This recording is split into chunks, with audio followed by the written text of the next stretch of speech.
Center for Excellence for National Security, RSIS. Thank you, Catherine. We thank the Chair for consistently reaching out to stakeholders over the lifespan of the OEWG, irrespective of accreditation status, through participation in both the plenary substantive sessions and on informal sessions like this one. It is the Chair's efforts that has enabled states and stakeholders to find out how beneficial this cooperation can be. So we now seek to address your question on how stakeholders can work together with states to contribute to the implementation and for the context of future permanent mechanism. Because we see 5 issues to address in the context of future permanent mechanism. Number 1, during the stakeholder segments that we have been, some states are absent, even states who supposedly support inclusion. Number 2, during informal sessions like this, even fewer states are present.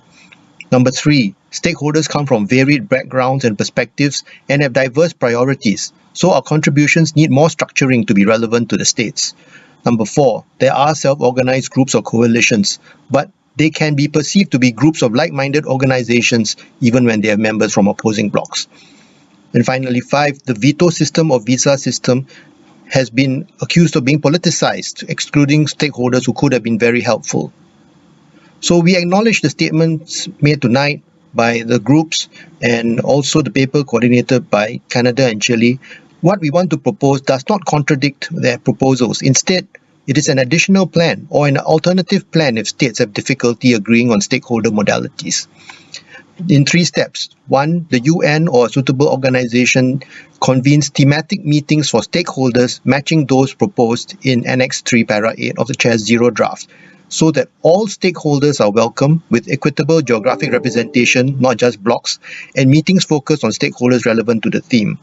2, the UN or equivalent group appoints chairs and rapporteurs with equitable geographic representation, and the chairs form relevant expert panels for each meeting, and the rapporteurs report to the respective thematic groups of the states.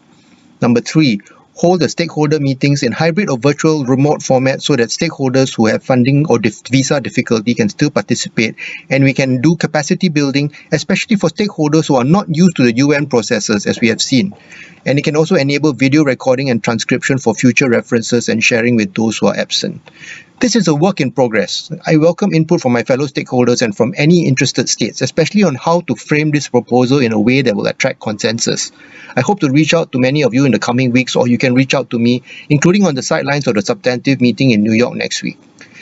We welcome the Rev 1 of the Zero Draft, also including the elements paper for future institutional dialogue. We just have 2 suggestions. We welcome the Chair's Zero Draft recommendations, Para 53, states to convene regular high-level global roundtables, and we propose to pre-appoint co-chairs for the roundtables with equitable geographical representation.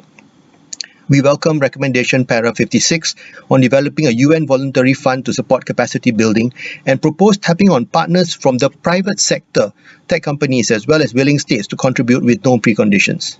Finally, in the meantime, while states are negotiating the final mechanism, our Center of Excellence for National Security and other stakeholders remain committed to supporting and collaborating with all stakeholders, and we urge fellow stakeholders to continue to organize hybrid and virtual meetings across blocks and with equitable geographical representation, to continue with capacity building and discussions so that when the mechanism is agreed, we will be ready to contribute.